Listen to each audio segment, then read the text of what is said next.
Thanks for joining me on this video. If you haven't done so already, be sure to hit the subscribe button as well as the bell notification icon. That way you don't miss out on any new content on the channel. And also be sure to follow me on these other social media platforms. Links are in the description below. Whew, all right, have not fans. Wow. Another episode in the books of Father's Regret. Let me say up front, my Xfinity connection, I don't know what was going on, but it froze several times during the first 10 minutes of the episode. So I think the scene from when Malik sat Hannah down and was pretty much telling her how this was going to go is like, where's Candace and whatnot. It froze there for a solid 3 minutes. I did get on Twitter and some fans were telling me that I didn't miss much. They were pretty much just sitting there. Then we transitioned over to RK and Candace in the van. Nothing happened. I know nothing really happened, but I did like the quote unquote the counseling sort of role that RK was playing. Just trying to guess, about Candace and her upbringing. So even though I didn't miss much, I still wanted to hear the complete dialogue. So tomorrow I'll definitely go back and rewatch the first 20 minutes of the episode. So if I don't go over anything pertaining that in this episode review, that's why, because my connection froze. Wow. That cliffhanger ending was a trip. Let me just say this much. Tyler Perry is wrong because look, I know this sounds vain, or if I'm like a non-humble brag, whatever, but I'm not going to sit here. I even tweeted this out. I'm not going to sit here and lie to you all and not say that when I saw the screen black and then it said tonight's episode is dedicated to the number one have and have not fan, I'm not going to lie. I thought my name was going to pop up on the screen. I'm not going to front. I'm not going to front. I thought my name was going to pop up on that screen. But then when I saw the year, I'm just like, wait a minute, I'm still here. So, but yeah, Aretha Franklin. Now, all jokes aside, definitely sweet that he dedicated the episode to Aretha Franklin. But I'm still not going to sit here and act like I wasn't expecting to see my name. It's like, and now dedicated to the number one have and have not fan because his birthday is August 29th. Jeremy Carden. Nope, that didn't happen. So, oh well. But wow. Okay, so guys, let's just back it up here. Opening of the episode, like I said, really not much to say. It was just not much to say. Let me just talk about the Candace, RK, Malik, and Hannah stuff right now because it was kind of chopped up and spread out amongst the entire episode. But let's just talk about it now. Like I said, I didn't miss a chunk of the dialogue, but aside from, RK talking with Candace, I will admit that I did like the fact that he was almost like Jeffrey back in season 2, when those two were talking at the beginning of the season when Jeffrey is in the apartment. Basically, RK is reading Candace like a book, telling her things she doesn't want others to know about her. Obviously, her being mad. I was waiting for RK to just say, "You're a mad black woman." I was literally waiting for him to say that. And basically saying what she needs to hear, although she doesn't want to hear it. That's why I'm going to go back and rewatch the scene. And I wonder how long were they sitting there? Like, I understand that different events occur at the same time on these shows, but keep in mind that Jim went to the hospital. Well, actually went to the jail, then the hospital, then to Catherine's house. So this isn't something where like Malik was just in there for like 5 minutes. He was probably in there for like a good 20-30 minutes, if that, because remember that Malik went inside the house right after Benny pulled off from in front of the house. So Malik went in there, so he had the time from when Benny left the house to get to the hotel. He's been waiting there a while. He's like 15 more minutes and I'm gone. So we don't know how long he was in there. Gia called and like I said, my thing was froze. So I don't think Gia appeared in this episode, correct? Maybe she'll show up next week. And I don't want to talk about next week because that's so exciting that I just want to say that for my trailer breakdown. Then we get Veronica on the phone and Candace, like she said, I'm warning you, don't answer that phone. And better yet, I wouldn't even go back to the hotel for that job. I mean, because Veronica knows you're there. So RK better watch himself. I could see RK is actually becoming one of my favorite characters, but I feel like he's just getting into way too much crap, and it's definitely going to blow up in his face, no pun intended. Given the fact that, remember, Veronica literally said, I have cameras everywhere, so it's very, very likely that she'll go ahead and catch RK stealing the jewelry from several episodes ago, because remember, the FBI is most likely going to be coming back with a warrant or several warrants. So if they do, I'm pretty sure Veronica will try to scan through all of her video footage. That way she can probably try to filter or adjust or delete any video recording that she wouldn't want the FBI to know about during the I guess you could say, review of her videos. I'm definitely positive she will see RK stealing from her. I really do think that's going to happen. How she'll use that information, I don't know. Maybe she'll tell RK, okay, you stole this from me, so you're either going to work for me the way I want you to, because I'm pretty sure there's some stuff she wants him to do. But also, it's like either that or I will kill you, or something along those lines. But on top of that, we have Hannah in the house. Pretty much the scenes were pretty cut and dry. Like, Candace, I'm looking for Candace, and I'm looking for this money. And I felt bad for Hannah because she was scared to death. It reminded me back in season 2 when Quincy broke into her house and wanted to know where Candace was. I think that's when Hannah had a baseball bat and Quincy caught it, and then she called the cops and he eventually left. And I think Quincy and Malik both asked Hannah the same question. That's your daughter, but you don't know where she is? We don't talk. I'm not making fun of Hannah. Like, literally, I understand. It was just a very terrible situation for her. Now, let's see here. Backing things up. Let's see. Okay, so we went through. Yeah, that's pretty much all I had to say about the Malik stuff. But yeah, at the very end, like, why did she hit the phone right when he hadn't even left the door? I mean, I would have just waited until he left the house or something. Whatever. But yeah, her taking that knife, I did not see the knife coming. Somebody pointed out to me that in the trailer for this episode, we saw a knife. I knew there was going to be blood involved, so I was very curious. I'm like, well, Malik's leaving. When is the blood going to show? Because we did see the blood on Hannah's shirt and whatnot early on in the exclusive look a couple of weeks back. But it looks like he might actually, I don't know if he's going to die or pass out from bleeding. We'll just have to wait and see. But I will say this much. Malik not wearing gloves yet touching the counter and everything was pretty damn dumb. I mean, let's just put it this way. Theoretically speaking, you're looking for money, and you see that Hannah, who lived on the rough side of the neighborhood where you did, now she's living in this upscale house in this nice neighborhood. So if you go into a house to threaten her for money and then you leave and whatnot, don't you think that her being in such a nice neighborhood and seemingly has come up in life that she won't get the cops to investigate because you left your damn fingerprints all over the counter by leaving your big black hands everywhere? What kind of crap is that? But, have and have not logic. What can I say?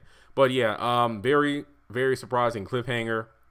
And I think it was actually hinted at when RK asked Candace, is your mom weak?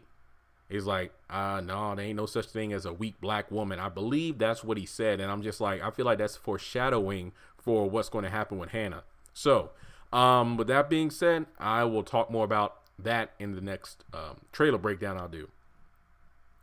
But going through the episode, I'm not going to lie, I could do without the Wyatt scenes. I mean, could somebody just give him something so he can just crawl up and curl in the corner so he can be quiet? I literally have nothing to say about that. I mean, look, Justin, I don't doubt that he found some stuff in the evidence room, and it's probably pretty lethal. So I'm pretty sure that Wyatt should not take anything. So yeah, that's all I have to say on that. But I'm talking about, Jim. Let's see, he goes to the jail, then the hospital, then the house. Yeah, well, Jim, checking in on his son. Wyatt pretty much doesn't believe that he had nothing to do with him being in jail. He's going to try to get him out. Again, not much to talk about there. I did like to see Justin concerned. We know why he was concerned about the Harrington household explosion and whatnot, but I just like those little moments where we see the characters acting like they're supposed to in their job. Like, okay, there was a break-in and entering. Here, the Harrington case, the FBI's on it. We can't touch it. I just like that little small moment where Justin was a cop. Like, okay, let's get down to business. What's going on? You got the paperwork. I'll go down there. Those are the moments I like. Just like a few episodes ago when he interrogated RK after going into Jeffrey's room and then seeing him trying to rob him. Those moments, again, it's just like Veronica in the courtroom. I love those moments. Put the crazy, the homosexuality, the drama, put all that aside. This goes for multiple characters. And I really like seeing them in their element. That's all I had to say on that. But moving on. Trying to save my favorite scene for last. Dang. Yeah, when you really think about it, yeah, we didn't see too many characters. We saw let's skip to when yeah, I guess we can talk about my favorite scene was definitely Jeffrey and David in the hospital. First off, I'm glad. Sorry about that. I'm kind of tired. I'm glad that David is okay for the most part in terms of him being able to speak. That's one thing. I'm like, thank God he isn't in a coma or anything. His back, I mean, I think we got a better view of his back in this episode. It looks pretty bad, but at least he's able to talk and whatnot. I did love, I mean, to me, it felt like a Lion King moment where Simba and Mufasa are talking. And I mean, not much. I just love those quiet scenes where it's not dragged on. The scene is as long as it needs to be. Leaves a lasting impact as well as character development. And once again, that goes back to what I've been saying about adding more depth to the characters. I just like the fact that, David talked about a little bit of his history of seeing Veronica hurt so many people, but sticking with her through the entire thing. Just like, Candace talking about, being younger with her mom and whatnot. But I will say this much. I feel that if Jeffrey does not get away from Justin while he can, because it's one thing several episodes ago to say, okay, Dad, you're the last person to tell me about being in a bad relationship. I think that was the one where, David found the condo destroyed and then Justin said that he did it. Now, that's one thing to say that to your dad's face, but your dad is lying in a freaking hospital bed with his back badly banged up from a car explosion, and his girlfriend is dead because of your mother. So if Jeffrey does not get away from Justin, I have nothing to say. I literally have nothing to say on that, because you are sitting in front of living proof of what happens during toxic and violent relationships. So once again, if he doesn't get away from Justin, I don't know what to say. But I will say that Jeffrey was on top of things this episode. For one, I believe they did say Erica's body was in the car, but I don't think they showed it. So that's one thing. But one, he straight up said, you know what? My mom did this for Veronica Harrington. He didn't waste any time. He didn't hesitate. He didn't stutter. Without batting an eyelash, Veronica Harrington did this. And I'm like, right there, he got way more man points, regardless of him being gay. I don't care about that in this moment. It's like he got so many man points from literally saying that was Veronica Harrington. David wouldn't have said any. Well, I mean, technically he did scream Veronica while being brought into the hospital, but all of the other times when Veronica did stuff like this, he said nothing. But Jeffrey wasted no time. Then going on from there, shutting Justin down, even when he's like, I was the one that ran her off the road. Well, technically it was Melissa, but it's neither here nor there. He shut that down like, look, I'm going to be here with my dad. Go away.